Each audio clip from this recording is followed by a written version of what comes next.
dhawaataan janaalkeena Nuxur TV kusoo dhawaada maanta iyo muuqaal cusub. Muuqaalkeena maanta waxaan kaga hadlaynaa mid kamid ah dadka xirfadaha majaajilada aadka ugu dheereeya kana quslisiya dadka. Fadlan inta aan muuqaalka u gudubgelin waxaan ka codsanayaa saaxiibka daawanaya muuqaalkeena inaad channelka subscribe saarto, gambalelka furato, muuqaalkana like saarto si uu saaxiibadooda kale u gaaro. Waad ku mahadsantahay daawashada.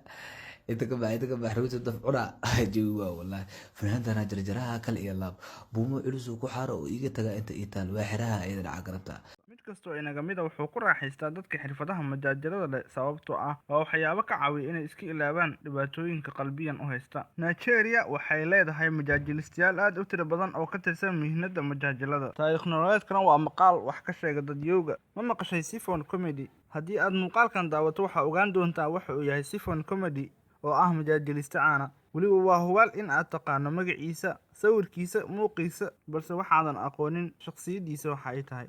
haddii aad muuqaalkan daawato wuxuu ku siin doonaa xogo dheer oo information ah taas oo ka saacidaysa inaad wax badan ka ogaato waxa uu yahay Siphon Comedy. Siphon Okiya waxaa loo yaqaanaa sidoo kale Calistus Hiyawa iyo magacyo kale oo fara badan, balse Soomaalidu waxay u taqaanaa magaca isku days. Siphon Okiya waxa uu dhashay dalka Nigeria wuxuuna dhacaa inuu ka mid noqdo majaajilistayaasha ugu sarreeya dalka Nigeria. Majaajiladiisu waxay caan ku tahay ogaanshiyaha dadka iyo ka quslintooda. waxa uu kasbaday ninkan dadka ugu badan ee reer Nigeria. Kaftankiisa majaajiladiisa waa mid u gaar ah warshadaha majaajilada ee dalka Nigeria, waana isaga majaajilista online ah oo muuqaalo soo duuba.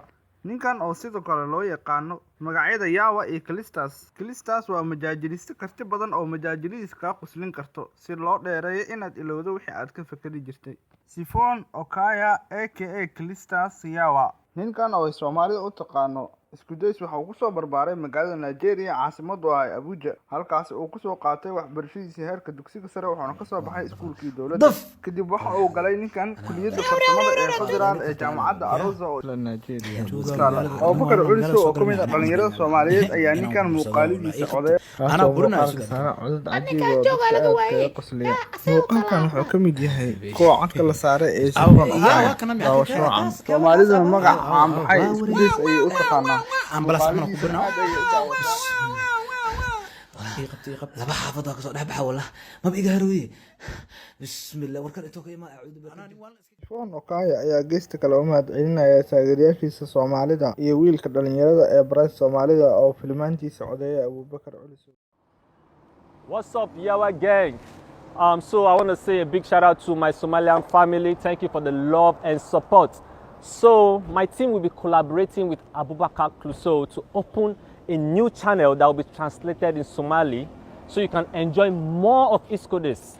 Please subscribe to this new channel and don't forget to subscribe to the main channel, Yawa's Kids, on YouTube and Facebook.